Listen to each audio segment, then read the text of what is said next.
What's up, everyone? Welcome back to another episode of the Heel Hookers podcast, episode 213.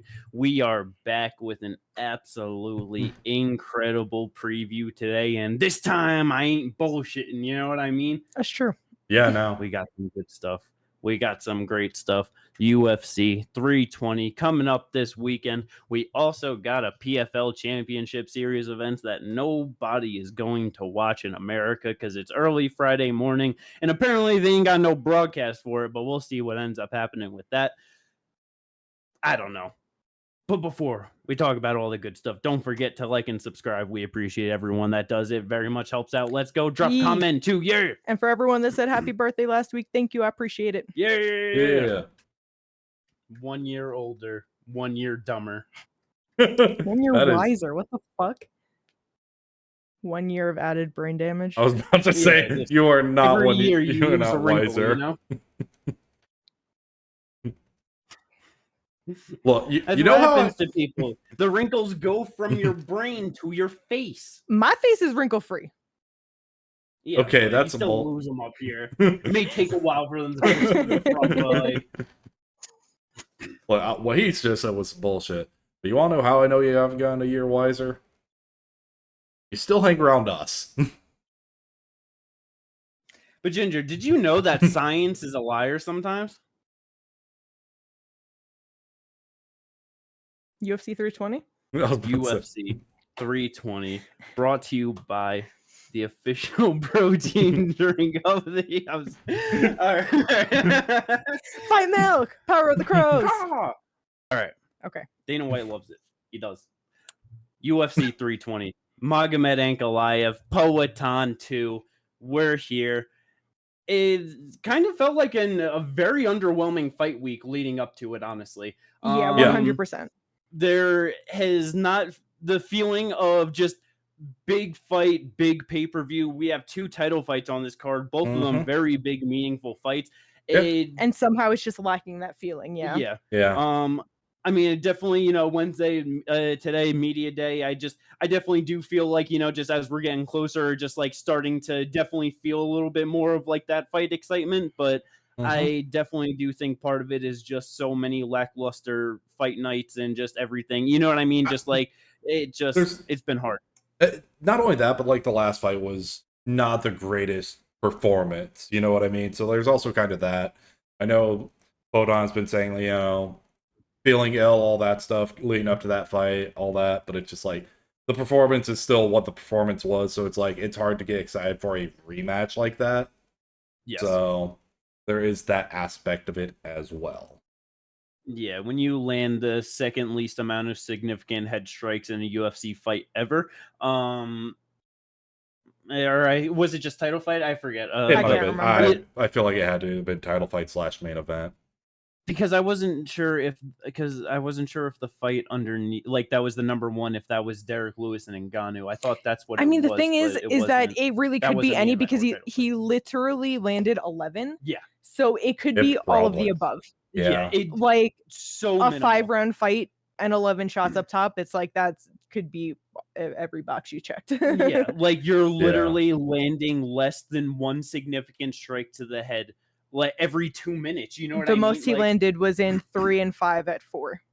Yeah, like it was just so lackluster. Obviously Powhatan did very good with the takedown defense. Even though they didn't give him the credit, he was the only one to score a takedown in that fight.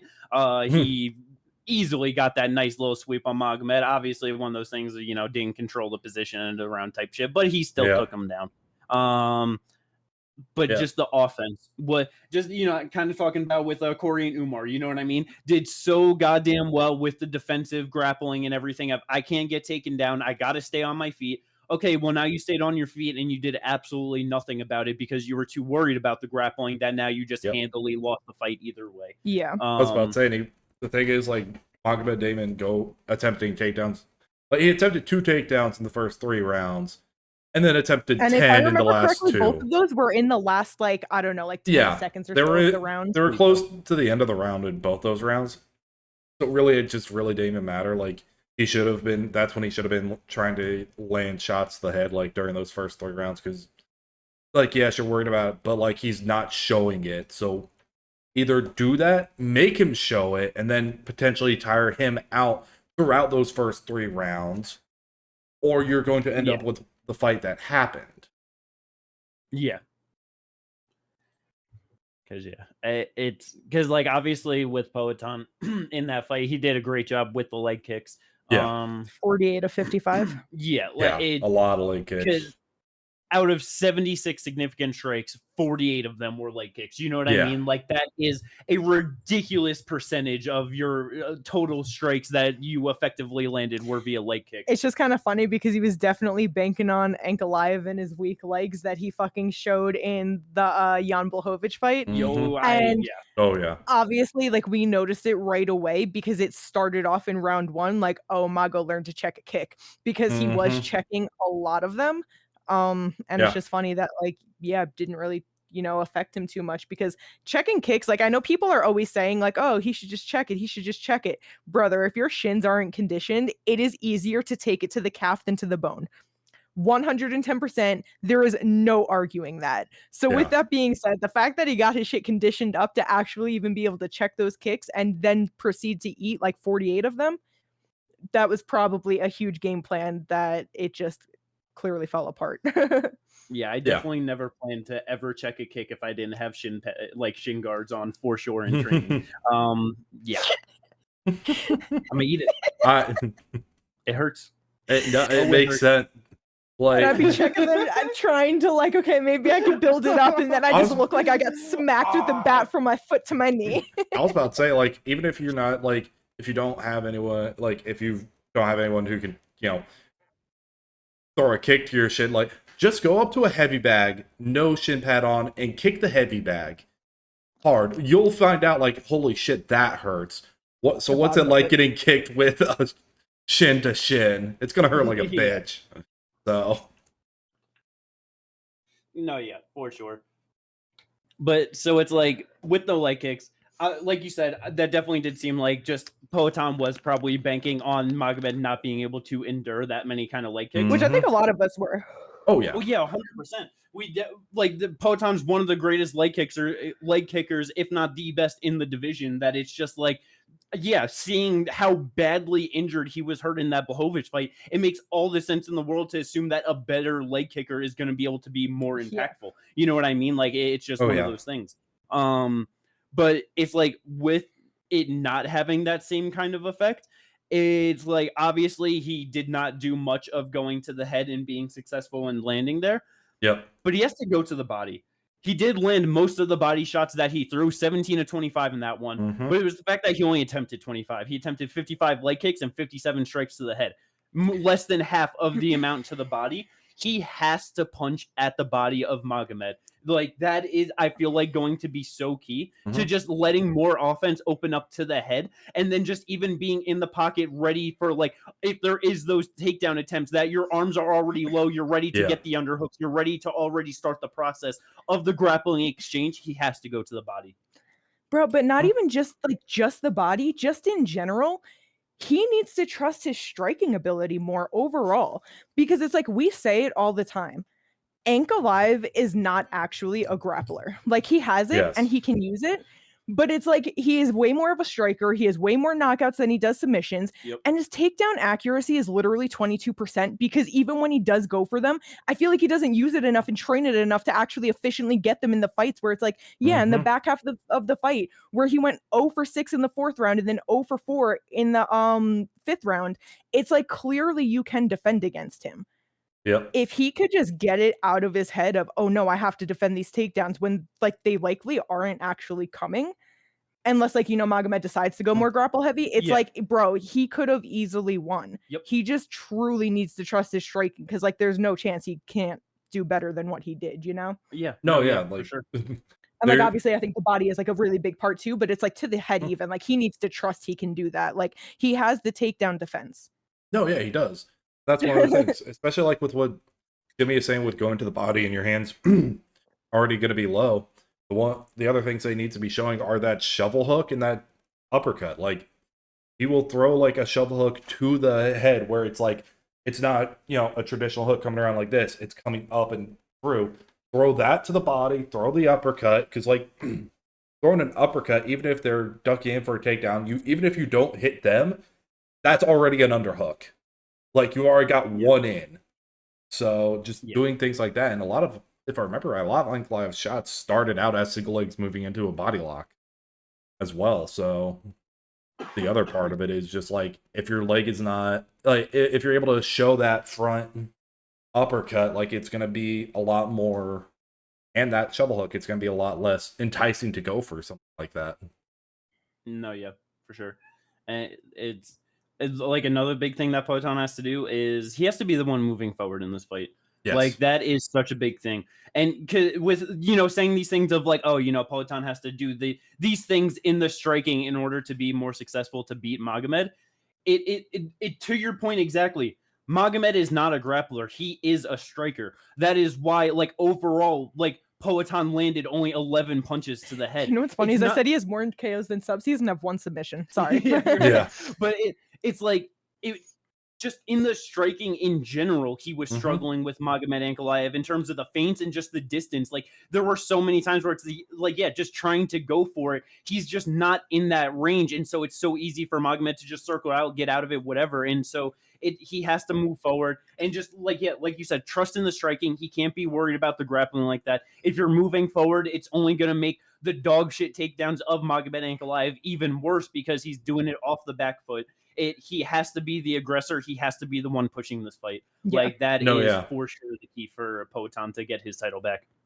Yeah, no, and to everyone who's probably thinking like, if they're hearing like whatever they're hearing is, oh no, he's a grappler. This that. He lands 0.8 takedowns per 15 minutes with a takedown accuracy of 22%. That is not a grappler. That is a striker who can grapple a bit. Yeah. Yeah. Yeah. Like that just is what it is. He uses his grappling to enhance his striking, his main focus. Yep. No, yeah, 100%. And when and on Magomed, you know, on the flip side for the champion, it's like he doesn't really have to mix up much, honestly, for this one. You know what I mean? No. If anything, the only thing that maybe it's like how we were saying of earlier in the fight, he wasn't going for takedowns at all, and he was doing it late in the round. Maybe just mixing up like the moments that he's going for the initiations, you know what I mean? When he tries to back him up on the cage or whatever, but it's like, other than that, it's the same thing. You just got to keep him biting on the feints. You have to try and press him back, and then you just try and nullify his overall, like, just stifle the overall output of him. You know what I mean? Like, that's it. He just has to run it back a second time, which is a very hard thing to do. But it's way less of a challenge for him to just do what he's already done before versus Poatan of having going up against someone where, because it's like, you know, Poatan, he's obviously a very good counter striker, but he's obviously does good on the forward, like moving forward as well. He would not being able to press forward significantly in that fight at all for 25 minutes to now have to like actually be able to do that. That is a very difficult thing to do. You know what I mean? Oh yeah. So it's like, I do agree that he does need to push forward, but also I just think that one of the things he needs to do is just at points just bite down on the mouthpiece and stand your ground and just start trading in the pocket right there. Because like Magomed is going to move forward. Like that is just how Magomed fights most of the time. There are going to be points where you have to stand your ground, get into an exchange, and then maybe try and circle out of it. Like you're gonna have to do that. I get it. As good of a striker as Poatan is, it's like I just favor Magomed in those situations more because I trust in his durability over Poatan. No, and I get that, but like it's one of those things where because we can say all we want, like he needs to be able to move forward. Poatan needs to be moving forward. Like the problem is that's how Magomed also fights, and Magomed is not going to back down. So you have to have those moments where you gain his respect by standing your ground, because that's going to be able to be what gets you to be able to push him back. That's very true. It's like you're definitely not wrong. I just definitely agree with Jimmy that it's like in those situations. I favor believe in Magomed's durability. It's like Poatan is older. Like, you know, he's Mm-hmm. 38 years old now. Yeah. He just recently said that even the 205 weight cut is getting hard. So like he's already having the thoughts pre this fight of like heavyweight might be the move after this, you know what I Yeah. mean? And then it's like, yeah, you have Magomed who it's like he can definitely knock somebody out. So for Poatan being somebody that has been hurt before and has been knocked out before, it's like Yeah. you want to you want to stand in the pocket and just trade with him. Oof, that is a high risk, high reward situation. Oh, it definitely is. But like that, it's one of those things where High I feel reward. like it has to happen. Like, No, yeah. because like Magomed is already like he's already fought the fight he wanted to fight. Now he's able to do even, and now he knows he can win that way. So now he's thinking he's going to be able to do more in this next one, be able to go out there and get a finish. Like that's his mindset. So you have to do something that he is not expecting, and sitting and standing your ground right there and swinging back gunslinger style is something he's not going to expect. No, yeah, it's fair. Yeah. Man, it's like with thinking about this fight, and you know, it's just obviously just like yeah, excited for and everything. I haven't thought too much in my head of like how I felt about who was gonna win or anything too much. You know what I Mm-hmm. mean? And I'm just like, man, it's like I don't know if Poatan can win this one. I've Like, honestly, I haven't thought about it much because I've just had that feeling initially of like, even when he won it and I knew that they were going to go back to this fight, I was Mm-hmm. like, it's Magomed's time now. Yeah. Like, I just feel like, yeah, yeah, Poatan's getting older and I feel like Magomed just has the right style to beat him. Like, Mm-hmm. Yeah. No, I definitely understand that. I kind of have been feeling the same way. Like, unless like Photon is feeling like 100%, 100%, like 110%, like, and it was just that was what was holding him back in the last one. Like, it's mhm. just it. This is Magomed's time. Look, fighting is a young man's game, and yes, like yeah, at the higher weight classes, yes, like people who are older are able to hang on for longer, but also like a lot of the people who like are at or uh age and level also sometimes don't have as much fight damage because he had a whole kickboxing career before this. Before that, Yeah, he had all the damage from what he was doing beforehand. So with just lifestyle yeah, choices and shit. exactly. So like it's just one of those things where it's just like, yeah, I'm gonna take the 33-year-old over the 38-year-old like 95% of the time. Yeah, the 33-year-old less damaged, significantly more disciplined throughout his entire life. Yeah. yeah, Yes. I get it. Um. But yeah, it definitely favoring Big Onk heading into this title rematch. Yeah. But I mean, shit, just to like even of your point though of like Magomed like just with the talk and everything, like he's been much more talking shit and way more vocal, like you know what I mean, into Mm-hmm. this one. I feel like to your point, it's like he does want to put his stamp on this. He does want to go out there and get the finish over Poatan. So it's like with saying of like yeah he does have to sit down and like gain the respect of Magomed in the pocket. I wonder if just if Ankalaev is trying to go out there and like really try and get a finish and is just Mm-hmm. pushing this a little bit more than the last one, that just opens up the right opportunity for Poatan to find a better counter and No, actually yeah, for get Oh it sure. done. yeah, hundred Like percent. that's Like Magomed like is not one to like not overextend himself. He has definitely overextended himself on certain combinations, things like that.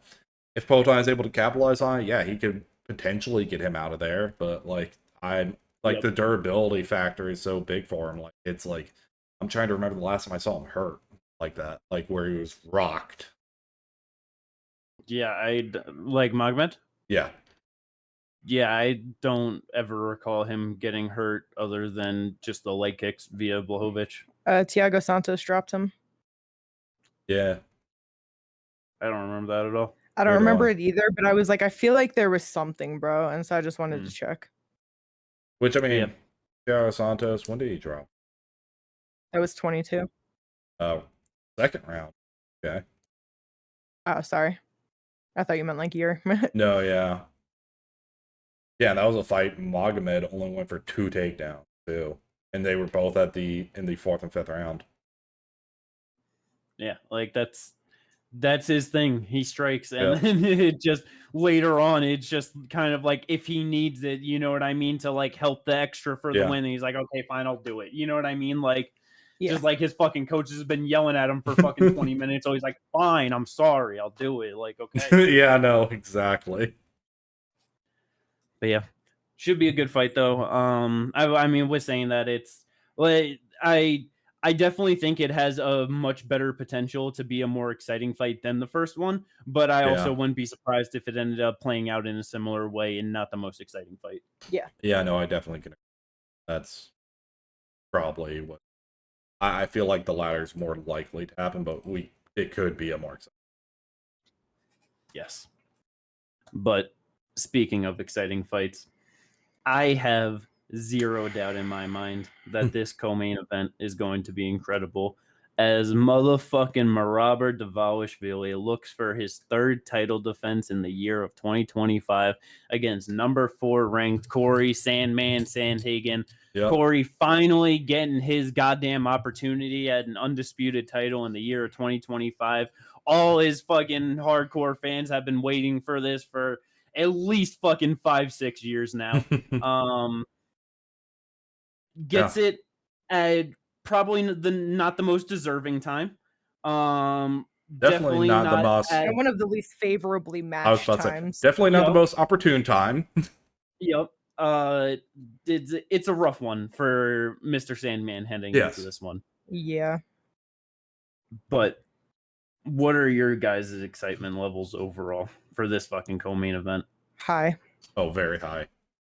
Yeah. Like, we're talking about a endless cardio machine who's going for, going to be throwing 500 strikes and 40 takedown attempts versus a guy who's able to just flow with combinations and is able to just roll like no one's business. Like this man, we're talking about a man who went and threw a flying knee into an inverted triangle on TJ Dillashaw. Like, yeah, this is like one of the more, if not the most exciting fight I think you make for the bantamweight title. Yeah, probably.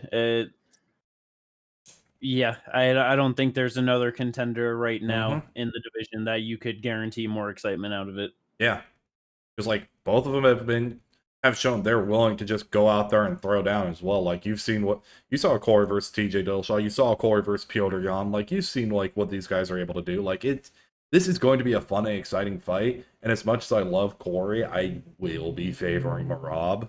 Did you see what Merab said? I did not. Or Merab said that he wants to go out there and knock Corey out on the feet. And did he put a percentage? Was it 90% of the fight will be striking? He said he's going to spend 90% of this fight on the feet, standing and striking.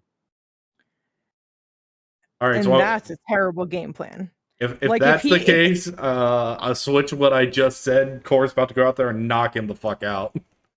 But I don't know if he actually does do that, maybe he does for a round and he's like, okay, this isn't it. I don't What's going to happen is he's going to say that they're going to get into an exchange. Corey's going to hit him with the left hook that he keeps getting hurt by, and then he's going to be like, nope. But, okay, so I feel, because my initial thoughts was exactly that, was that Corey's going to knock him the fuck out. But it's like, on sitting on that information for a little bit, it's like, it's not that I favor Merab, but I also don't think it's as bad as we think, because it's like Merab is a smart fighter who can make great game plans. Even watching him on the feet with somebody like Sean, because one, even if he's not shooting the takedowns, the threat is always there. It is. And even if he hasn't shot one in however long, it's never not going to be sitting in the back of the mind. It's always going to be there. This dude, I feel like, could strike like with people for like 5 fights straight and fucking literally not shoot a takedown. And that 6th fight, that person's still going to be worried of like, this motherfucker's going to take me down. Like, right. Yeah. So it's like that threat is always going to be there, and it's always going to be a fight-changing threat for most people in their mind, So like that's just one thing, even if he does decide to like strike. But 2, it's like even if he's down to like get in there, he's not a stand in front of you and just bang with you. And Corey himself has even like while tightening up his skill set, has tightened up his striking a little bit too, where he hasn't been as crazy with certain things. Yeah. But it's like, even if he does decide to do that, Merab is great at moving. Merab is great at staying back. And even as somebody who is the shorter fighter, because it's like Corey with a very similar build to Sean O'Malley, Merab was winning on the outside, on the feet. He was hard to touch. He was landing big shots in and out, where I'm just like, it might not be Corey just going out there and just doing wild, spectacular shit and getting him the fuck out of there. It was my initial thought too, but like, just thinking about it, I'm like, you know what? I don't think it's how it goes, but Merab could win a decision like that.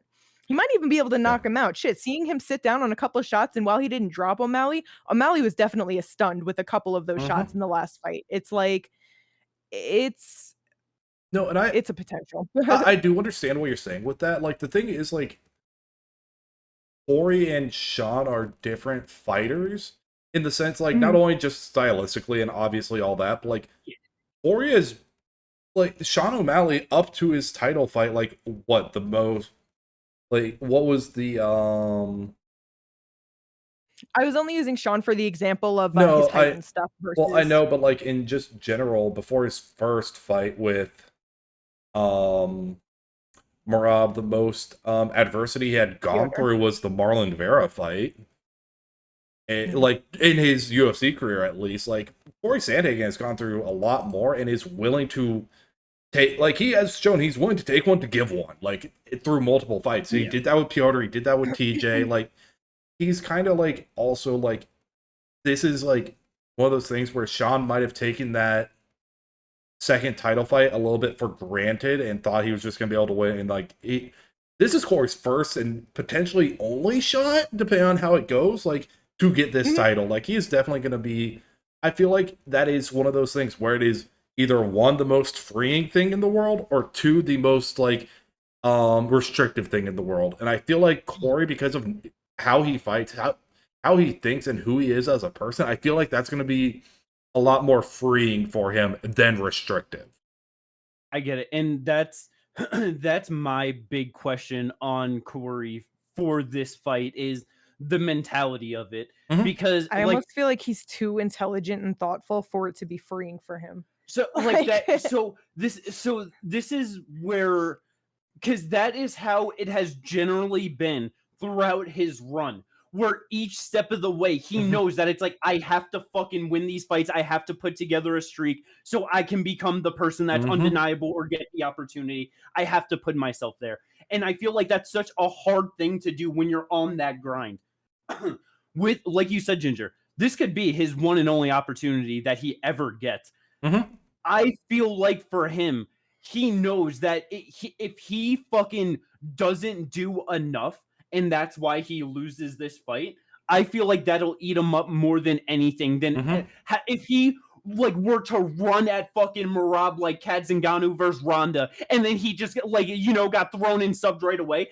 I feel like he would be happier than that with that than just fucking sitting on the back foot and losing. You know what I mean? Like, I feel like there's a very good chance that because this is possibly his one and only title fight, it's where it's like, yeah, like you said, he's gone to war with Piotr, he's gone to war with TJ, he's put himself in those bad opportunities, in those bad moments, trying to really dig through. And I feel like he's going to be all willing to go there again, because this is the only shot to do it. Out of all times to like put all the smarts away, like to just go for the grind, to go for the war. I was about to say, go balls to the wall, just like, and just go out there and just do what you do. Don't think, just do. Like, and that's where, like, like Corey is just, it's so hit or miss, because it's like, is he gonna go out there and be like, yeah, now's the time for my spinning wheel kicks again, and go out there and start fucking jumping and just getting crazy with it to get that spectacular fucking knockout, because you know what I mean? Yeah. Or is he going to be like, I should do this, but then he's going to have that immediate second thought of, what if I do this and he takes my back because of it, or this, because like, that's where, like I was saying, that I just feel like Corey is so thoughtful and intelligent that he thinks things through too much to almost too much to free himself to that point of getting crazy and just like abandoning certain things, you know? I get it. But like, it would be awesome if he could, like, you know, and obviously it's not like I know him, but that's just like the way that I perceive him for sure, is like too thoughtful for his own good. No, yeah, No, 100%. I can 100% see that, but like that's kind of one of those things where it is one of where sometimes people are just able to like, because the thing is he could just easily also get into just a flow state and then just be going and it just work out the way it's going to work out, and then like after this, like maybe they do a rematch, because I could see them going to an immediate rematch on how it went, but it all just depends with the division at the moment. But like even If if like I'm just Corey saying, wins, yeah, yeah.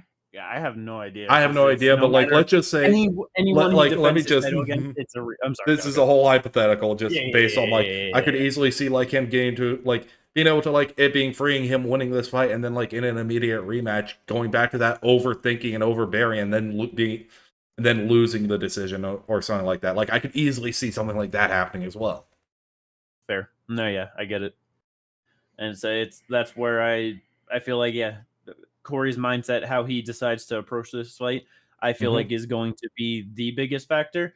But yeah, with Marab, man, he's so goddamn good. The pressure, the pace, the cardio, like we all know it. And then just, we've been talking about it for fucking uh, almost half a year, I feel like now, of just like the actual IQ of Marab and how smart Yeah. he is. And it's just, yeah, I feel like we talk about it, but I don't think other people talk about it enough. No, I yeah, really No, don't they think people don't. give never him enough seen. credit, because even with that, I feel like we still have to go over it for anyone that hasn't heard us talk about it, where it's like Marab does not fight the same in every fight that he goes into. Yeah. Watching him fight Sean 2 times was 2 different fights. Watching him fight Umar in between was a different fight. Like, Yep. he can make a game plan around his opponent for sure, and then not only create this game plan, but execute it correctly. Yes. And then it's like his cardio isn't just great cardio as much as it's great cardio management, where he has the IQ to know when I'm gonna push, when I'm gonna pull, when I'm gonna commit, when I'm not gonna do too much to save. Like, he puts everything together so fucking well. Yeah. Yeah, no, like there are very few people who actually talk about the like fight IQ of Marab. And like the biggest thing with like Marab is like as well, like you can like, because it's the same for any fighter, like you can generalize their style. He is a cardio pushing takedown artist who's able to throw a shit ton of strikes. Like you can boil it down to its most simplistic form, but like that's not the entire story. That's just like, Exactly. if I'm trying to explain this guy to you, That's this just is what I baseline. would this is how I would describe it generally, and then we can go through the, this is what he did in this fight, this is why it was different in this fight, things like that. So Yeah. Exactly, because it's like, yeah, baseline, it's obviously he's the fighter that he is, but yeah, once you start breaking shit down, like, on a more technical aspect, it's like, no, dude really does have different game plans for each fight that he goes into, and just different ways of fighting, and it's so crazy to watch. Yeah. yeah. That's where it's like, yeah, the baseline Piotr Jan fight. Go look at that. You know what I mean? Yeah. And then it's like, from that, just watch the 2 Sean O'Malley fights right after, back to back, and you can just see how wildly different so many of the, like, just the neutral moments of how Marab is going about the fight. Like that is like the big key of it. But yeah, it's I was about to say, such a great fighter, man. You can just watch his last, start with the Piotr fight and just watch his last 5. Because then you see something different, because the Henry Cejudo fight is different than the Piotr Jan fight, because in the Henry Cejudo fight, he's just out there memeing. Yeah. But yeah, it's such a good fighter, such a talented fighter, man. It's with all the hope that Corey could go out there and get it done over Marab. Like, I would absolutely love to see him be able to get that moment of having the belt wrapped around his waist, finally becoming a UFC undisputed champion. But it is like, what is the odds right now for Marab? Minus 380. Minus 380 to plus Topology. 300. Yeah. It's like that he deserves to be that. Yeah, no, this is like, those odds make extreme sense. Like, there ain't, you can't have beef with those odds unless you think Marab should be a higher favorite. Maybe, but yeah, I would say like a minus 400 plus 300 that fits though. Like, yeah. But it's like, what, 14 fight win streak or something like that in the UFC now? I believe so, 13, I think. Yeah, 13. 13? Okay, yeah. So it's it's crazy, man. Like, you know, it was wild of watching Kamaru Usman actually be able to get to 15 wins and get right there to Anderson Silva's record. And the fact that currently Islam is at 15, scheduled for another fight, about to be able to have the chance to tie that. And then Marab before then, and then possibly a month later, depending on how things go, because this motherfucker wants to go out there, beat Corey like it's nothing, no injuries, and turn around for December against Piotr Jan. That's the motherfucking plan. So it's like the fact that by the end of the year, potentially Marab could also put himself in that position of also 15 wins, like that. It's insane, man. I was about to say, because like right now, he's sitting at number 4, tied with GSP, John Jones, Demetrius Johnson, Habib, Max Holloway. Like, the company he is in for that just win streak and just what he has been doing in general at the bantamweight division is just like insane. Especially when you consider he lost his first 2 fights coming into the UFC. Yeah. Like, what a turnaround, man. Just, it's so awesome. Got fucking found on Dana White's looking for a fight. Got a fucking spinning back fist knockout over Rafion Stotts like 10 seconds into the fight. And then just, incredible, man. What he's been able to do for himself and his life and just everything. It is awesome to see. And just his fucking energy as a human being as well. You know what I mean? It's one of just the greatest things about him. Like, I don't think that there is a place on this planet, a group of people, a language or whatever that you could insert Marab into. And it doesn't matter how disconnected like they may be of just whatever culturally, language, all that. He will have a great time with anyone on this planet, man. And I feel like anyone would love him. Like we see it. All the countries and all the places he travels to and all the people that just love him and approach him and just, doesn't matter. No, yeah. Unless you're talking shit, and then he's going to jump onto the barricade. Try and climb up to you. And if you're a fan, it makes you love him more because it's fucking funny. It's hilarious. That's how you went about it, bro? Jumping into the stands was hilarious. Just trying to climb up, like, goddamn. But yeah, no, he did have a good turnaround from the start of his UFC career. The only greater turnaround was his hairline. Very true, very true. Yeah, let's go. Should be a great co-main event. Super excited to see how that one plays out. See if Marab gets that opportunity for 4 title defenses in a single year. We'll see. Yeah.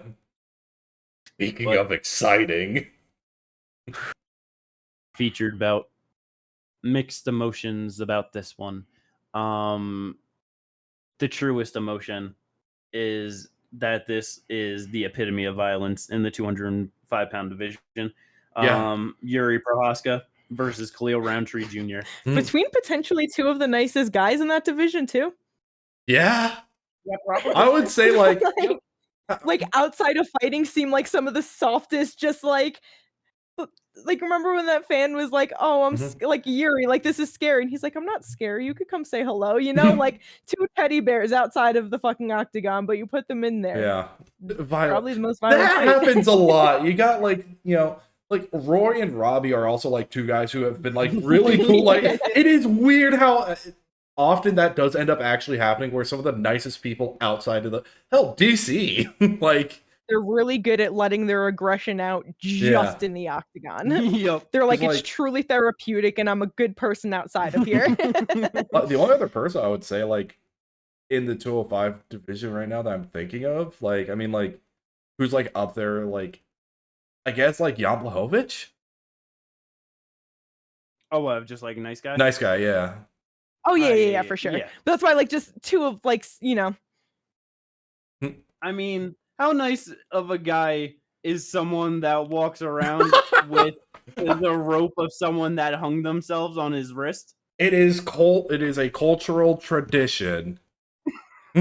Where if you find still crazy though. It is, but like if you find it might someone be a little crazy, but I don't see how it's hurting anybody. No, it's just it's funny. But no, yeah, it is kind of an ironic tradition. Like, it's because it's supposed to bring you good luck to keep that rope. Didn't really bring the person good luck, but Hey, But back to It the is what it fight. is. Yeah. Yuri Prohaska, Khalil Roundtree Jr. Violence. Yeah, it's Yeah. gonna be violent. It's going. It just feels like it's almost impossible for this fight to make it out of the second round to me. It's just like it could definitely happen because they're both good, smart fighters as well as Yeah. obviously just being very dangerous and destructive. Average fight time for Yuri 10:47. Average fight time for Khalil 9:32. So yeah, Yeah, right around that Yeah. 2-round mark. Yeah. Yeah, the thing that I will just not be able to get over about this fight, though, is the fact of how much I hate that the winner is just immediately put into the title shot, more than likely. Obviously, last week we had Olberg get the win over Reyes, and he's, was talking about, like, I'm coming, you know what I mean? And so it's like, we'll see how all that plays out. But I just feel like I don't think that is a big enough win, a meaningful enough win when you have these two guys on the same card as the championship fight. It's just a different thing. Yeah. There's a reason why this fight is underneath the championship fight and it wasn't the main event, of a fight night some other time. Yeah. It is just one of those things where it is going to be like, if they're going to be able, if the winner of this fight is going to be able to turn around when the UFC wants Ankalaev to fight next, is going to be the major thing. That will be what ends up like securing Olberg a shot or not. What I feel is like they could come out like one of them could, it could be a war, and it's like, well, most of the time they'd be okay in 4 months, but well, actually, I need to get surgery on this or whatever, whatever it may be. So then it's like, okay, Olberg, you're in. You'll get the shot in July for whoever wins this fight or something. Yeah. So kind of all depends on that aspect of it. Also, I was just looking, I completely forgot about this, that for both Yuri and Khalil, their last 2 fights were a loss to Pereira and then a win over Jamal Hill. Yep. Yeah. Yep. Yeah. The thing that's like hard about that though is that I just feel like it's gonna be one of those things, especially if like Magomed ends up winning, where it's like, don't think they're gonna look to turn them around like January, February, March type thing, and now it's like we're talking about Ramadan. I don't know when exactly it's gonna go, but so now it's like we could easily be at a point where it's like Magomed win this fight, he's not fighting until June or something. You know what I mean? It usually is anywhere from like the end of February-ish into like starting wise, like starting in the end of February to somewhere in March, so then it could extend into April, but it's generally end of February to like April-ish is like that time. February 17th to March 19th. Okay. So it's like, so April would be like when Magomed like could like start to come back. Yeah, and so that's where it's just like, even if this is a rougher fight, for the winner, then obviously what fucking Olberg had, we're talking fucking 6 months out now. Yeah. You know what I mean? So it just that's the thing that I just hate about this fight. Shit, maybe it's an early February pay-per-view, I mean, isn't February where they're going to Sydney? Yeah, but when are they going to be like? The 17th was a Tuesday, by the way. If that, so okay, so that gives it like 2 Saturdays. That's all I'm saying is that like if it's in the first 2 Saturdays instead of the last 2 Saturdays. Yeah, because you got the 7th. Well, it's just my thought is like if February pay per view is going to be in Australia, then Volk. Yeah, like they're not putting Yeah. Well, like and that's where it's so many fucking things just play into of like when people get fights and shit too. And it's like well, that's if like who knows, but like also at the same time though, like if Poatan does somehow win, like I feel like Olberg's gonna then get the shot because like it's a new fight for him as well. That's fair. Just makes more sense, and Poatan's gonna be able to turn around in like a February or potentially January. But back to the actual fight itself. Who are you guys favoring in this one? Really don't know. I think Yuri. Yuri's it's not by a whole lot, but like I am favoring Yuri. I don't know how to exactly put it into correct words, but it's like one, he can always mix up the grappling. You know, it's Mm-hmm. not like a super heavy point in his thing, but it's something that he can do. And if he's able to take Khalil down and just start, you know what I mean, letting off any ground and pound, I feel like Khalil's going to be out of there pretty quickly Yeah. Right. because it's fucking Yuri and he's got devastating ground and pound and just devastating shots. Yeah. I Mm-hmm. also think that with Yuri's unconventional way of like fighting and the way he just goes for it 100% of the time, Yeah. it's either going to be for or against him. You know what I mean? He's either going to run into something where he's going to allow Khalil to get him the fuck out of there, or he's just going to get Khalil the fuck out of there. Yeah. And I kind of feel like he can get Khalil out of there, you know? And I know, like, obviously, MMA math doesn't fucking add up and you shouldn't go by certain things. But just even with the way of, like, watching him fight Jamal Hill and, like, him not being able to Mm-hmm. get Jamal out of there kind of even takes away from me thinking about him just like, you know what I mean? Like, actually hurting Yuri because it's like he has a lot of knockouts, but it's like, yeah, like, you know, unimpressively over Anthony Smith and, you know, Chris Dawkins, Carl Roberson, Modestus. It's like there's just certain ones where it's like, okay, you look at the names versus the people he hasn't knocked out, and it's like, okay, how high up does your knockout power really go, or like your ability to actually get these guys out of here? Where I feel like Yuri could just be up there, you know? Yeah. I No, definitely yeah, get it I get that. I'm because it is. definitely feel like, Oh, go. I'm probably gonna be leaning Yuri. He got the longer reach, so Khalil has to get in on the inside, has to get into the pocket. Like it's gonna be a lot harder for him. He's gonna be hit with big shots from Yuri, and it's just gonna be like one of those things where I just can see it going a lot like the Poetan fight in certain aspects, where he just is getting hit with certain shots, and Yuri finds that one shot like to the body or whatever it may be, and Khalil just like his body just is taking enough damage at that point that it just is like done. Yeah. Yeah. For Khalil, I definitely think his two big ways of being able to find like that finishing strike to get it done over Mm-hmm. Yuri is one, and I think this is like going to be the highest percent chance of happening, leg kicks. I am very interested to see his ability to get leg kicks off on Yuri just because of Right. like how he stands, and Yuri will just be very based out, you know what I Yeah. Yes. mean? So it's like he does very good at like, he doesn't get damaged by them really, like, and he does like good at times at Mm-hmm. like checking them, but it's like I'm very interested to see how Khalil can rip apart that lead leg. And then just kind of like you said earlier of Yuri coming in and then just gets caught with like a big shot. It's like if Yuri is just coming in on some big lunging dumb shit and then Khalil catches him clean, he could Yeah. easily get put down and get finished.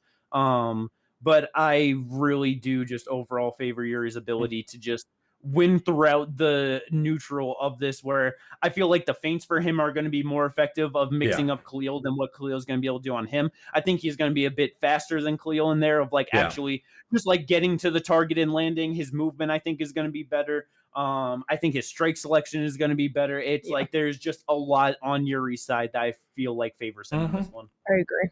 Oh yeah, no, 100%. Yes, he doesn't really get affected by like from what we can tell, like calf kits and things like that. But like, ask me about Modestus Bukauskas how effective that stomp is. You know what I mean? Like, because that is one thing. Like you were just saying with that stance that he has, that does like it can lead to him being able to find something like that somewhere in the fight, especially if he were to like hurt Yuri and Yuri were to back up, and then he gets him against the cage and he's able to find that shot. But like it's one of those things like where it'd be harder to do. It's not, he's not landing that in space. I will say that he is not going to land that if Yuri is coming forward on him. Yeah. Well, because yeah, it's like specifically with like that kick, it's like while Yuri bases out crazy and definitely has like his forward leg out, Yeah. he doesn't put crazy pressure on it. And he also has a lower stance where like he definitely has like a bend in his knee. So he's not so locked. Where it's like if Khalil tries to like kick him in the leg like that, more than likely, even if he kicks him straight to the knee, it's going to push him back rather than like lock up his leg, or it's just going to push it out to the side. I don't see him actually getting like a knee damaging kickoff with the way Yuri stands. You know what I mean? That is fair. No, yeah, but like I'm saying, like I'm looking at more in some more specific scenarios where he's like more pressed up against the cage because of whatever happened, what may have happened in the fight or whatever, and like that's where like that becomes effective when he's on the fence and having to like actually counter something or trying to counter something, because then your weight distribution is going from front to back front to front leg. Like that's when it would be the most effective. Not out in space. Like out in space, he's not going to be able to land that. Like how like Robert Whitaker is able to land that strike to like a Darren Till or something like that. I just think Yuri Prohaska is way too fast. He's going to counter that way too quick. Yeah, for sure. Yeah. Well, let's go. Should be a great fight. Can't wait for it, and we'll see. We'll see what happens with the winner. See what happens with the loser too. Probably another fun rough fight after that. I was about to say that's going to be the interesting part, because you can go a couple different ways. Because hell, what is it? Loser fights Min Yang, right? What I was gonna say is Ozma and Rakic are fighting soon. If Ozma beats Rakic, easily see him against a Khalil or Yuri at that point, and that is another violent fight. Like holy shit! Honestly, as soon as you said like that, I'd almost 100% guaranteed Ozma goes out there and beats Rakic. He's fighting the loser of this fight. Like yeah. I mean, shit, best case scenario, he fights the fucking who doesn't get the title shot out of the winner of this in Oberg. Honestly, like that's another fight that I wouldn't mind seeing Ozma in would be against Jamal Hill. It'd be two boxers against each other. Oh no. Come on, man. We don't gotta do that to Jamal, man. Like we need a proper reset on him in his career, and like don't just. And that's how I feel about Khalil after he loses this fight. Yeah. If he loses it, because it's like I know he beat Jamal, but it's like going into that, and I'm sorry, I know this is off topic, but just feeling like neither of them have really proved themselves in the top 10. So to get a win over another unproven guy just kind of didn't really like feel that great for him going into this fight, because while he's a good fighter and he's violent, if he gets beat the fuck up and then they're just like, yeah, like you know what I mean? Yeah, like I get it. I think they both need resets, but yeah, Jamal for sure. Let's not do that. Okay, fine. Jamal versus Bogdan.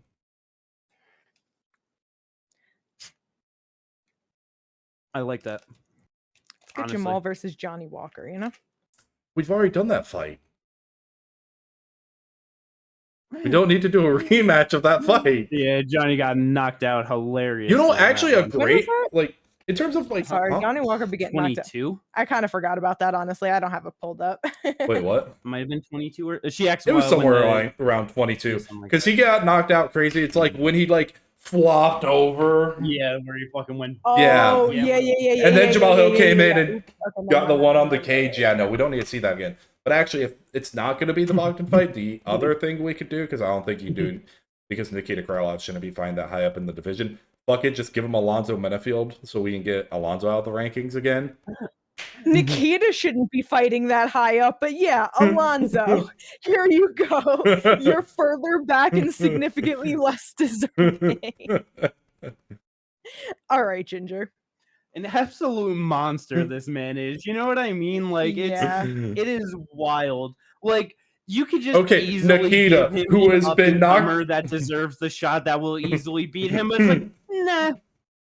Former champion Jamal Hill. Just somebody so clearly levels above him in what he's ever done. Like but also with the Nikita Krylov thing, like yes, higher one rank, has also lost to be a first round knockout in his last two. I know, but yeah, we'll see what happens with 205-pound division. Let's go. This next fight, it is so sad for me that my motherfucking boy Yusuf Zalal is getting the next biggest opportunity of his career, and I am just anticipating such sadness in terms of excitement factor from this fight. Yeah, I feel like the only way it could be exciting is if either one of them successfully get it to the ground and then it gets scrambly. I feel like there's definitely potential for excitement there, because it's either going to be Josh Emmett. Well, Josh Emmett's just going to dig his head into a chest and then just spam overhands at the head. But like if Zalal is going to like actually, you know what I mean? Like be able to like get him down, he's scrambly. He tries to go for the subs. He tries to like, you know, get into better positions. Like he definitely does make it more fun on the ground. Yeah. And I feel like if he's on the back, he's not just going to let Josh just you know what I mean? Do that fucking just what is it, Team Alpha? Yeah, Team Alpha male. Yeah. Yeah, is not going to be like he's not going to just let him do that Team Alpha shit. So like I feel like the ground could be more exciting, but on the feet, I feel like Zalal's game plan is going to be similar to the Cater fight. Oh, 100%. Like obviously different styles, but just elusive in and out, don't let you land like But I'm not gonna lie, I was starting to laugh when he said gets to the ground, it could be scrambly. I'm like, oh yes, noted scrambly boy, Josh Emmett. Mr. Dig your head into the chest and throw pitter patter shots. Like I know his head is shaped like an egg. Scrambles from Yusuf doing good things. Yeah, I know his head is shaped like an egg, but that doesn't mean he's an egg. No, yeah, like it's 100% because Yusuf is good on the ground and will get scrambly. That because Josh does have any bit of wrestling and might take it there, that then Zalal will, you know what I mean, try to bring out the scrambles where it's like it could be more interesting there. No, and I can just see more interest in the ground than on the feet, man. Well, and also I feel like if Josh M does take him down, like there's a very high shot of someone like Yusuf Zalal being able to do what like Yair Rodriguez did and get him into a triangle armbar from the bottom, like in that position. Because exactly. So it is very possible that we can see a finish in this fight. I don't see a finish coming on the feet just because Yusuf, I feel like, is going to do the same thing he did against Calvin Kattar and stay on the outside, leg kicks, feint his way in, land 1 or 2 shots, get out, circle. So yeah, I feel like it is going to be one of those fights where it is going to be very much like the Kattar fight, and it's not going to be. Yeah, because especially it's like Josh Emmett, 40 years old. He is slow. He also has like an older style of fighting, so it's like his striking is very basic. Very first Team Alpha male member. Yep. Yeah, that's crazy. And it's just like it's just going to be so easy for Zalal to just play that game of in and out. And it's going to be so fast, I feel like, that Josh gets frustrated and just ends up doing worse because he's just going to try to hit him with the biggest shots possible to maybe stop him. And it's not going to be good, man. Yusuf Zalal by decision, though? Potentially sub? Yeah, I'm going to go Yusuf Zalal decision. Yeah. Via leg kicks. Decision via leg kicks? Basically, I'm saying stay on the outside and pepper Josh Emmett's legs and not do much else. Hey, he'll get some jabs in there. He'll touch the body a couple times. He'll, Yeah, but it'll look like his stat line will look like what Potans did against Ankalaev. Is what I'm saying. But it'll be effective because Josh Emmett won't be able to land shit. But yeah, 4-fight win streak for Yusuf Zalal. Hopefully he can extend that to 5, and hopefully he's able to show a much more exciting performance than the Calvin Kattar one.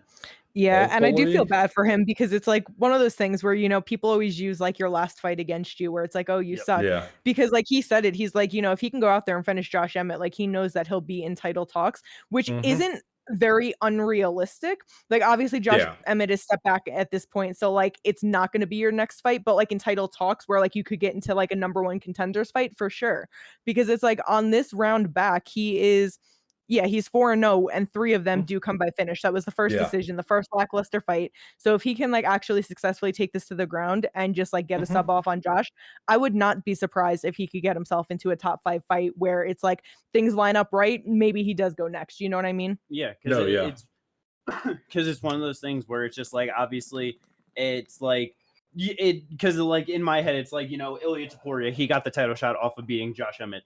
Obviously that was fucking June of 23 at this point. It's like Josh Emmett has only fought twice since then, you know what I mean? And it's like he's taken 1 loss since then. Lerone Murphy, who is now the guy that, and obviously he got another win after that, but it's like he put himself into that position of now he should be the next one fighting for the title. Like that's what they're talking about. So it's like it's just one of those things where it's like, even though he's older, even though he's taken another loss and some more time has gone by, it's like Josh Emmett, he was still that guy of like having that name to put people over into that spot. And it's just one of those things where that happens with fighting, where even if they get older, whatever, it still holds more value than what it probably should, Yes. Right. Because it's like, because they still have fucking Yair ranked at number 3. Yair isn't taking many fights, and while Zalal is obviously a submission guy, I still think this is a fight he would take. And it's like, you beat number 3, like, if he does get the finish over Josh, or even if he doesn't, like I said, you're as good as your last fight. But they still give him fucking Yair, and he goes out there and subs Yair in the first 2 rounds. He's right there. Oh yeah. 100%. No, yeah. Right there. For sure. I still feel like the UFC might be trying to get Diego Lopez, Yair Rodriguez, or something going on there. They might be doing Diego Lopez versus Laurent Murphy because we just know Volk is fighting in December. Like, they might be doing something weird there. Who knows what they're doing with that top of the division, that top 4? Because you got Movzar, Diego, Yair, Laurent. Yeah, they don't want to give it to Movzar. No, I know, but like, I don't think they want to give it to Diego right now. Like, is where it's going to be weird at the moment. Is what I'm saying. Like, he might not be able to get that Yair fight. But but like with matchmaking, because what I was gonna say is like with Laurent though is like Laurent has kept himself very active in the conversation, even around if it's not in December. He's just like, bro, I don't care what the date is, I'm ready. So like, of course, as long as there's no injuries or any major accident, Laurent is down to fight December, January, February, wherever they put him in. He's like, brother, I'm there, and I think they'll go to it because it's like he's coming off of a great win and he's a new name. No, yeah, 100%. Like, I agree with that. It's just like where everything ends up lining up. Who knows what the UFC legitimately is trying to do right now? Because I haven't even like seen any rumors or anything. But even if, like, let's say that top 4, like, he's not able to get any of those fights, you still got Aljamain Sterling and Arnold Allen right there, which are very good fights as well. Yeah, a whole lot of good fights in the 145-pound division. We just got to get shit cooking. Let's go. But yeah, we'll see how that fight plays out. Hopefully Yusuf does good. Continue that win streak. Get new names in the top. You know, we need it. We need excitement. Yeah. Last fight on the main card. This is dog shit. Joe Pyfer versus Abus Magomedov. I mean, I'm sure it's gonna play out exciting. You know, something ridiculous and fun is gonna happen. But it's currently less meaningful than I guess what it was supposed to be, because Abus used to be ranked in the top 15, but he is no longer. So now, now it's just 2 unranked fighters going after it. You know what I mean? Yeah, but like you said, like, this could end up with an exciting finish because both guys are able to knock people out. Both guys are able to get finishes. So like, it just all depends on how it goes. I could see Joe Pyfer winning via knockout. Yeah, Joe Pyfer 2nd round knockout. That's what I'm going for sure. I could definitely see that. Let's go. That is UFC 320 main card. And we got a whole lot of fun shit on the prelims as well. There's so many different places that we could go and start this. I don't know what you guys are feeling, what you guys want to talk about. I don't know. Should we just start at the top where we feel bad? I was about to say, like, let's just start there because, like, the start of the main card and the 2 fights previous to that are all in the middleweight division. Like, because it's just funny because it's like Atiba, we were saying that, like, you know, he should fight. He's only 23 years old. His record is 8-1, so, you know, hasn't even had 10 professional fights, where it's like he should still fight at the back end and like gain experience. But then he was booked up against Ozzy Diaz, which is like, okay, bro, maybe a little bit more of a step up, because you're just gonna knock him the fuck out more than likely. Dude has 3 losses, all by knockout. Ozzy falls out, and to replace him is a dude with the same exact record of him, 10-3, and all 3 losses come by knockout in the first round, where it's just like, bro. The last one in 26 seconds. They literally found an exact match. You know what I mean? Yeah. Like, no, they kind of did. Yeah. Knockout losses. Let's go. Yeah, it's the same as before. First round destruction at Teba. Let's go. Yeah, like, I don't mind it just because, like, all right, it's a little bit more octagon time. It's gonna be.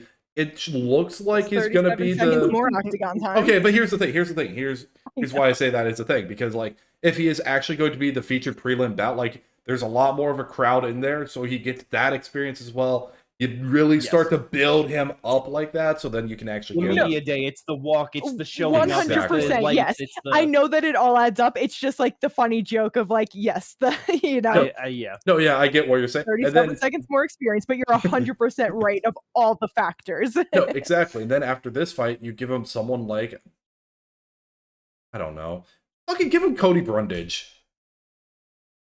Yeah, it honestly wouldn't be bad. That was a very solid test. You know? But yeah, Atiba probably goes out there, knocks him out very early. Yeah. And I'm very excited. Let's go. Let's see what this man can do. Next fight at 185 pounds. Absolute incredible slop right here. I cannot wait to see how this fight plays out. Edmund Shabazian versus Andre Muniz. Somebody's getting finished in the first or second round. That's all I know. Yeah, I'm either going Edmund by knockout or Andre Muniz by armbar. Yeah. Yeah. Those are the only two outcomes I will accept. Yes. I'm pretty sure they're the only two things that might actually happen in this fight. Yeah. That was exactly how I had it in my head too, of Andre probably gets an armbar or... Although the only person to ever sub Edmund was GM3. I get that, but Andre Muniz broke Jacare Souza's arm. No, yeah, like I'm not trying to take away from Andre by any means, but it is just something for Edmund that it's like, you know, I know he could shit the bed or, you know, like whatever, but it's like, bro has only been subbed by one person and that dude gets subs, which Andre does too, but so that's where, you know, he might be able to, but no, I get that.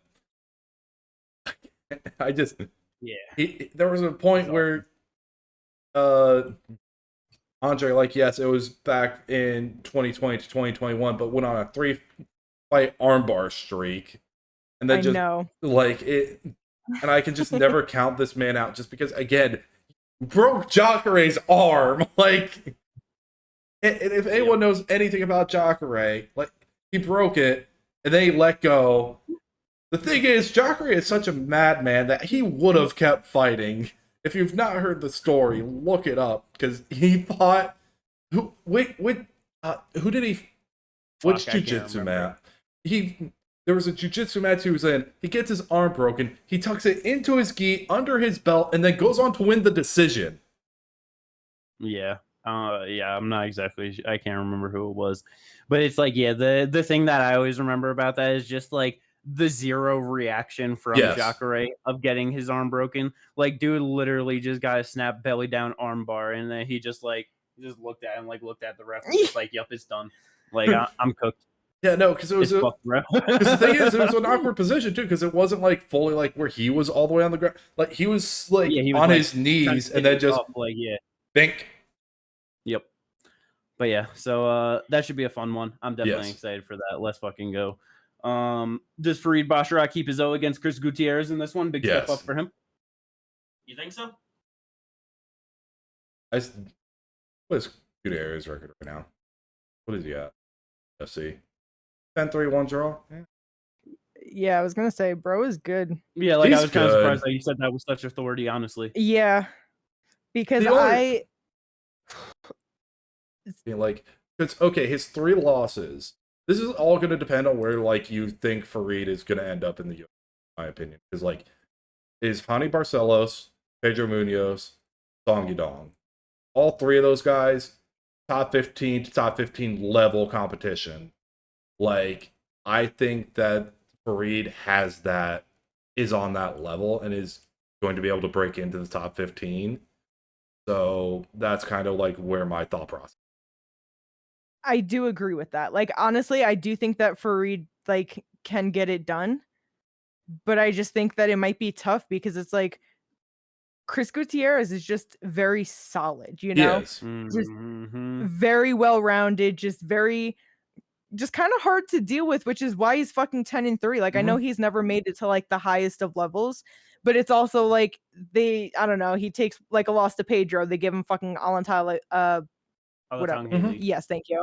Song Yadong, and then they give him Kwang Lee. Like, you know what I mean? Like, they kind of really drop him back. So I guess that's like also a big factor too, where it's like, you know, don't really get to see him against like just those solid guys just coming up. Sometimes it feels like he's just not doing enough in certain fights. Like, he does still get the win, but he like does just enough. Exactly. And I think Farid is someone who's going to be able to push that and make it where what he usually does to do just enough isn't going to be just enough to win this one.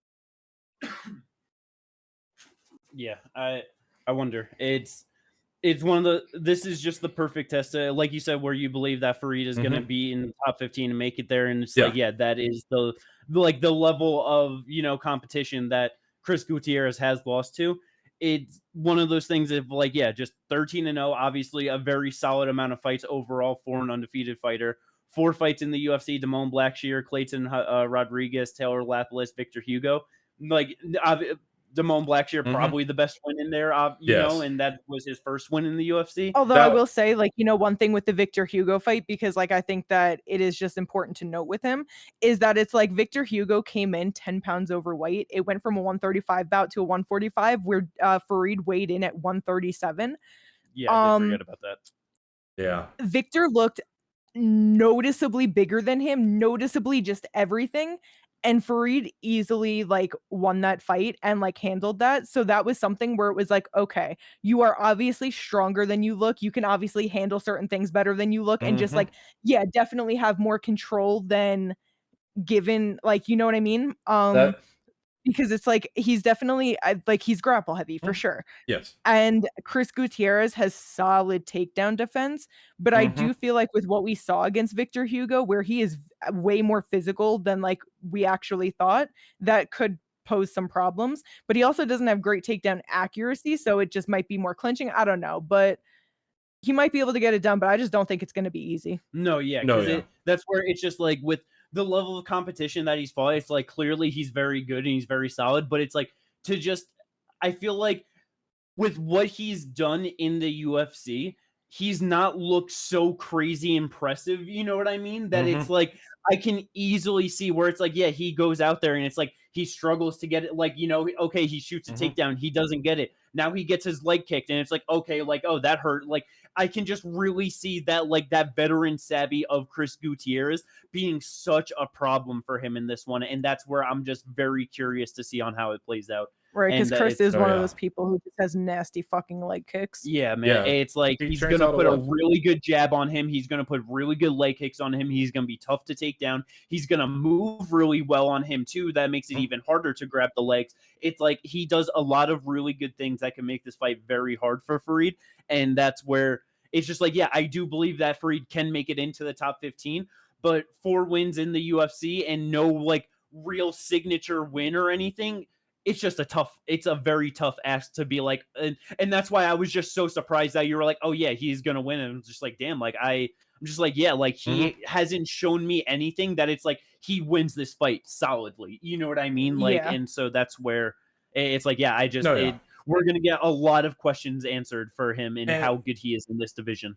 And to be fair, we were also very hyped on his brother's defeat, and we saw what happened when he got put up against someone who was like, someone who was a top 15 talent as well, and Rick Simona got knocked out for it. That was something that we just were not expecting either. So, like, it is very possible. Like, Chris Gutierrez, I don't think has the same power as Ricky, but those leg kicks, like, he is a Factory X guy. Like, he's got very good leg kicks.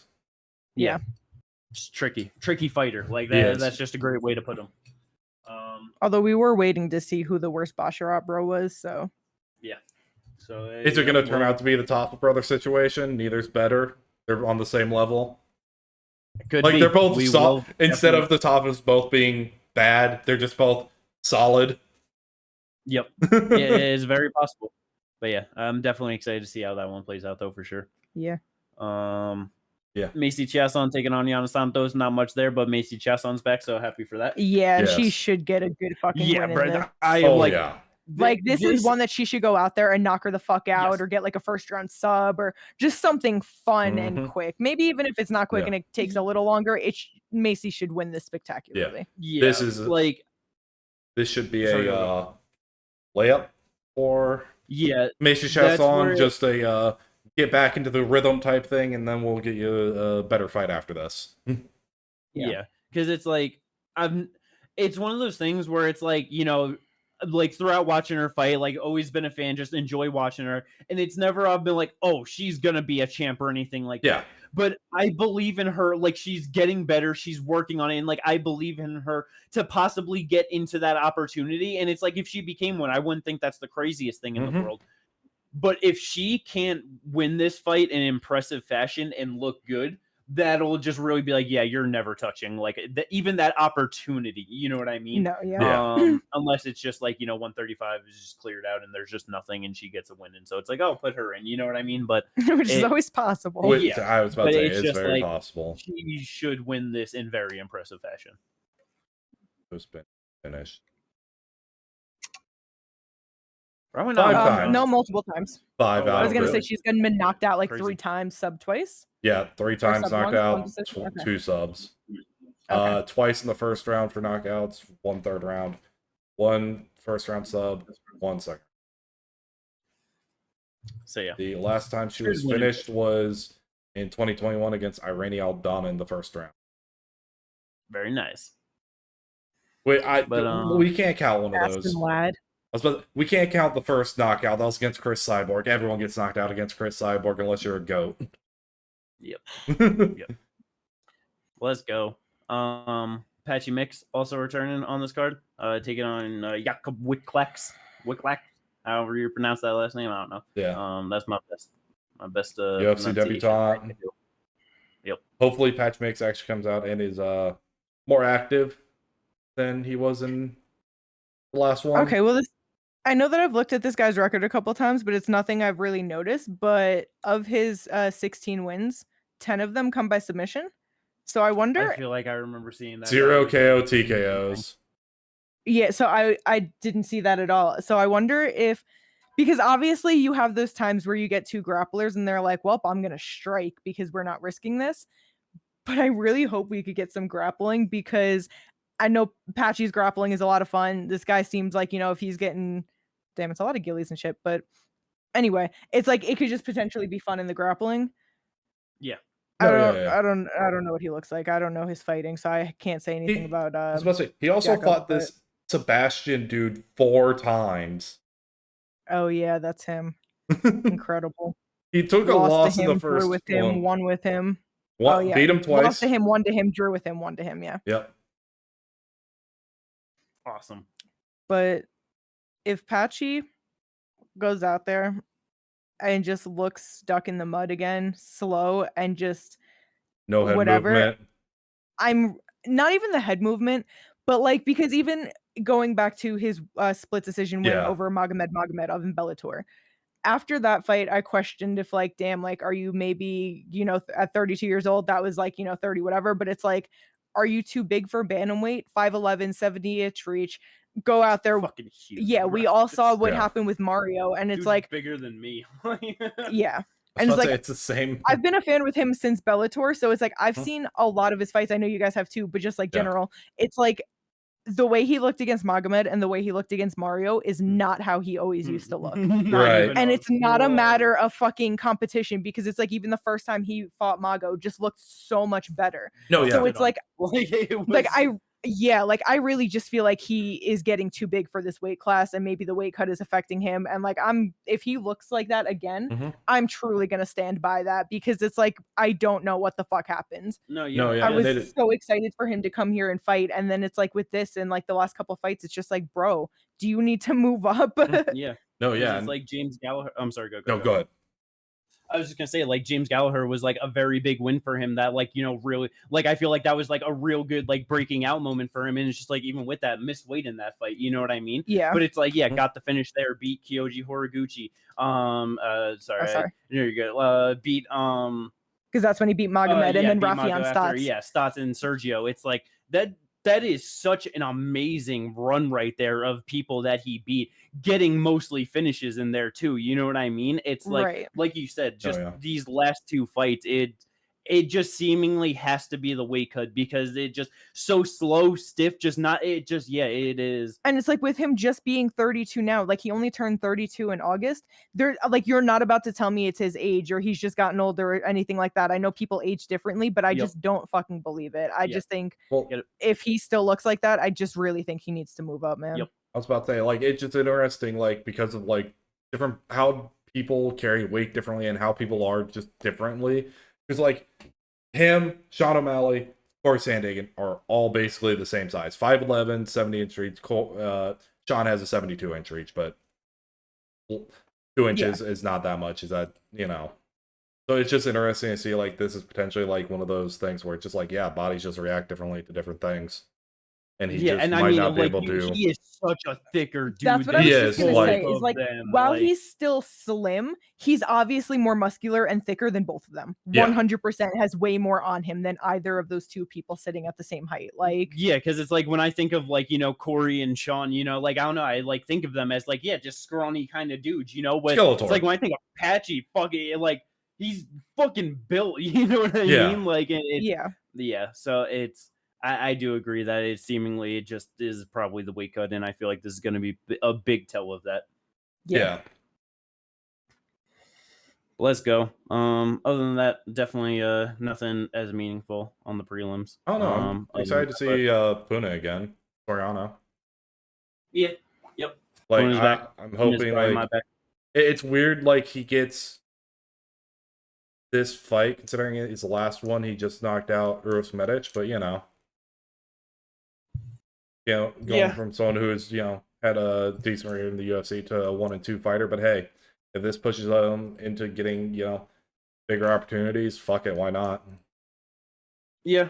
I feel like it's just one of those things of because it's like, what's his record in the UFC? Yeah, 5-4 in the UFC, Yeah, where it's just like been very like not great for a yeah. while. You know what I Considering like mean? And so it's yeah, like, well, most of that is in his old weight class where he was 3-4, and then moving now down to 170, which seems to be the right move, is now 2-0 in that weight class. Just kind of thinking like, okay, like get him like I was thinking more along the lines of someone who's like more of an established vet for him in the division than a 1-2 fighter in the division. Not like established, I but get like it. someone who's been there a while. No, yeah, Like hell, like I the get it. person who's fighting under him, Brahimai, I would have thought would have been like a more like matchup you would have done. Someone who's 4-3, you know what I mean?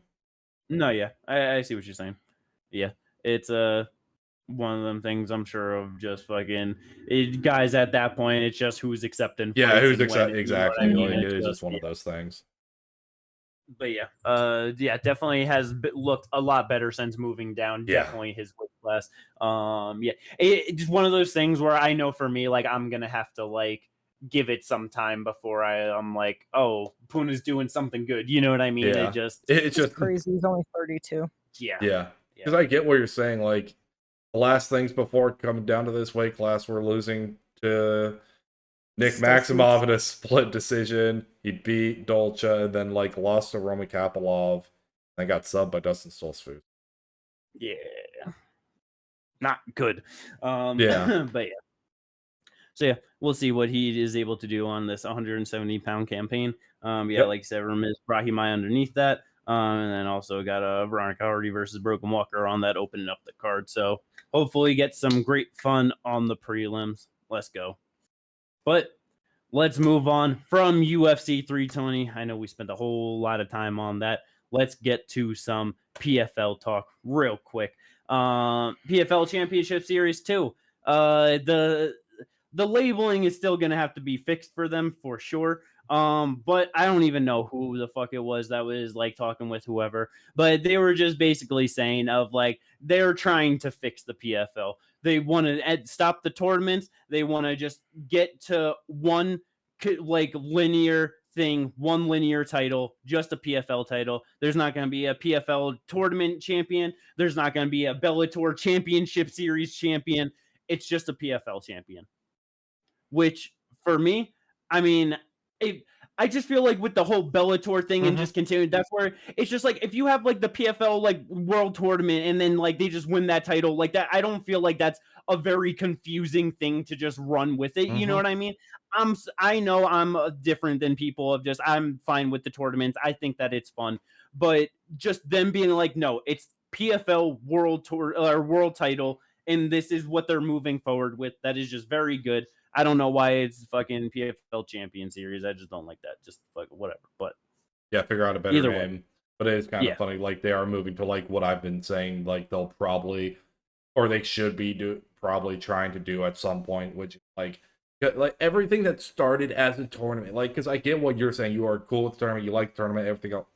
Everything that starts that way just ends up moving into normal matchmaking type of deal, just because people runs its want. course. Yeah, it runs its course. You want to have like a lineal title. Like it makes sense to do it. UFC did it. Bellator started as a tournament style fight promotion, then they moved towards it, which is probably why when they bought Bellator, Scott Coker was like, "Hey guys, this is eventually just going to run its course. You guys probably are going to want to change this up because that's what I had to do with Bellator." You know what I mean? So. Yep. And then they were just like, "Fuck your bullshit ideas. We're kicking you off the team, Scott." Yep. And then like a year later, they're like, maybe we should do this. Yeah. But yeah, either way though, it's good to see that they're trying to get their shit together and become more cohesive as a promotion to make it easier for fans to consume, which is just a very big thing because a lot of people are dumb, so they need it to be easy to consume. You know I was about to say it only took next them. step, maybe don't make their fights Friday mornings. Yeah, well, this is a PFL Europe, like Europe, not Europe card. What I meant is the main event is a European, so they're trying to with Paul Hughes. So they're trying to but it's there's one reason that it's early, and that's because it's in Dubai. Yeah. Or is it Abu Dhabi? No, you're right. You're right. Yeah. So yeah, it's in Dubai. So that is why that it's early. I just don't fucking know why they decided to do it on a Friday. That is just the very that's just the crazy thing. No, that is insane for them to do. Like, it's like they don't want people to watch. They don't. And I don't know why they would do that on their first fucking event where they're fucking pulling shit together. Because it was crazy opening this shit up and seeing Usman Nurmagomedov, Paul Hughes 2 for the lightweight title in the main event. Yep. Corey Anderson versus Dovlet Yagshimuradov 2, fucking vacant 205 championship co-main event. Magomedov, Sergio Pettis at 135, Archie Colgan, JJ Wilson at 155, and then Jack Cartwright versus Cowlin Lowren at 140 pounds. That is your fucking main card. That is a real, legit 5-fight main card. Literally, the UFC is doing the same exact shit. That fucking main card opener is just as bullshit as the UFC's main card opener. And then you got 4 awesome fights above it. It's literally, they're doing the same fucking thing. I love it. Yes. It's good. It's what I've been saying. Just copy like the format, like this type of format from the UFC, but then just do this, and then what you're gonna do is you're gonna copy the production value of KSW. You're good. But then also let us watch it. Yes. KSW lets us fucking watch it. I know, that's literally what I thought. It just but yeah. Overall though, this is a very good card that they are producing. Obviously, the main event is where all the hype is. Usman versus Paul Hughes 2. It was a very good fight the first time.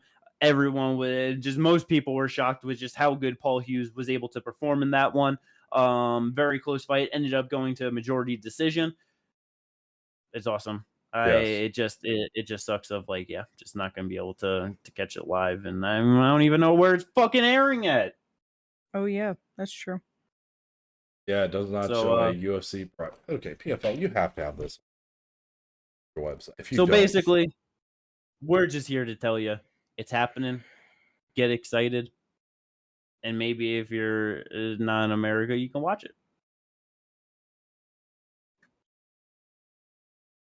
Usman wins the rematch, though. News: how to watch. He said Usman wins the rematch? Probably. Okay, so yeah, this was from yesterday. How to watch. It says ESPN app. You can watch it live. Okay. Who do you think wins, though? I'm going Usman, yeah. Wait, hold on. Oh. Who you got in the main event, Ginger? Usman. I think Usman via unanimous decision time. Like, the thing is, like, both fighters have shown in the past to be really good at adjusting game plans. It's just like, I'm just going to take the team that I know can 100% adjust their game plan to be more dominant for what they want to do. I get it. Yeah, let's go. Hopefully, if anything, it just ends up being a better fight than the first one. But yeah. First one was good, though. No, yeah, 100%. So that's why I just be better. Perform. give PFL something good to get hyped for, you know? But yeah, co-main should be good. Honestly, for me, I feel like just the next, like the only real mention is if this shit is dragging out. I know, but Archie Colgan, I'm very excited to see what he's able to do at 155 pounds against JJ Wilson. They booked his last fight against, what was that, Mansour Bernawi? Yeah, it's supposed to be the #1 title contender spot, and he was supposed to fight Usman next, and now on the same card, they're just going back to Paul Hughes. It was because they said that it was like, oh yeah, #1, and we were like, what? Like, Paul Hughes should be fighting for it. Why are you doing this? And then so it's like to do that, and then to just do what the fans and everyone wanted, and it's just kind of fucked up to do Archie like that. It is. I do find it like it is one of those things where they're just like, no, we're just gonna do what we want, and then the fans really came after him, and they're like, okay, fine. Yeah, it sucks for Archie. And then the other thing that sucks about this card is we lost the GOAT. Yeah, I forgot about that. Yep, Armin Lobov, he pulled out. Very sad. Whatever. But let's go. That is PFL. We got some fight news, and let's fucking rattle on through this shit. UFC Qatar. I'm so fucking happy. Goddamn, this card got amazing. I'm happy we got the main event that's been rumored for a bit. Armin Saryukian, he is finally getting a fight this year, taking on Dan Hooker in the main event at 155 pounds. Let's fucking go. Yeah. Dan Hangman Hooker about to fucking go out there and get a guillotine or a ninja choke over him. That would be crazy. That'd be crazy. If anything, I would think the best way for him to win would be some type of KO TKO, but he's gonna do what Olives couldn't. He's gonna sub him. Let's go. Co-main event. Do any of you know off the top of your head if this is 5-round co-main event? I don't. Off the top of my head, no. I don't think it was reported as a 5-round co-main event though either. Okay, because it's easily the type of fight that's perfect for it, but I also wouldn't be too surprised if they want to give Ian Machado Gary a 3-round co-main event against. According to Tapology, it says 3 rounds, but okay. I was about to say Jake Marcel only has it as co-main event, no 5-round thing either. So former champ Bilal Muhammad, though, he is back. Taking on Ian Machado Gary. And yeah, I would 100% assume that they're doing this for Ian because they know that this is a much tougher fight for him over 5. But yeah, very excited to see how this could play out between them over 3 rounds. Hell yeah. Oh yeah. Let's go. MSG, motherfucking Beneil Dariush. He is back taking on Benoit Saint Detroit, Benoit Saint Denis. Benoit quickly threw his name in the hat to fight Charles Oliveira on short notice, and just as fast pulled it back out. His team pulled it back out? Yeah, so it was just kind of funny. And then instantly gets fight news right afterwards that he's fighting top 10 contender in Benny Dariush. I don't know how you feel about this fight, Ginger. I know me and Kate talked about it a bit, but I feel like this is such a tough fight for the fucking Benoit Saint Denis. And 100%. I am not sure if he's going to get it done, honestly. Let me guess. I think he is. I was about to say, let me guess. Katie's over here thinking BSD is going to knock out Benny. No, we actually had a real conversation about it where I wasn't being obnoxious. No, I don't think it's I don't think it's an easy fight for him by any fucking means. Yeah. But what I do think is that since his 2 losses to Dustin and Moicano, while obviously not against like super high competition or anything, he has shown that he has definitely tightened it up even a little bit. Benny he's chinny. He's chinny as shit. On the feet, I just think that no matter how wild Benoit might be and how open he might be, I think he has the ability to just hurt Benny and just he's going to be the one that's going to win the striking exchanges. You know what I mean? I think he has the power that it's like, yeah, he lands something big. Dariush is going to be the one that's going down. And I think he's going to get onto it right the fuck away. You know? I also just think that it's like, while Benny has good wrestling, I don't think that he has like the same type of like top pressure as someone like Moicano, where while his wrestling might be better, his actual like jujitsu and like ability to like, you know what I mean? Like do certain things. I don't know if it's going to hold up against Benoit, where it's going to be such a negating factor that it's going to be like, oh, he's running over him with wrestling, that it's just going to be what I think a competitive fight that I think Benoit can come out on top. No, yeah, Benoit could 100% come out on top.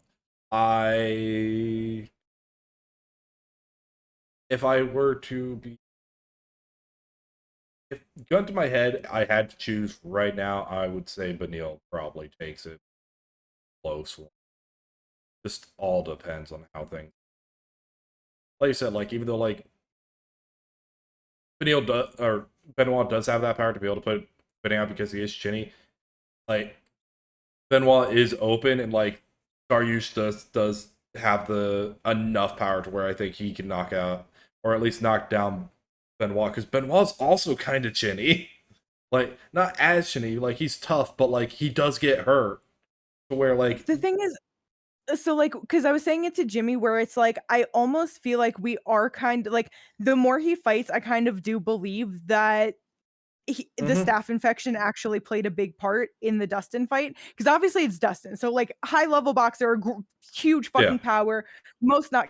You know what I mean? Like, there's a whole lot of factors behind that. But I do think that the staph infection was part of it because it's like, even with the Moicano one, it's like Moicano blasted him to the ground. It had crazy top pressure and blasted him away for fucking 4 minutes.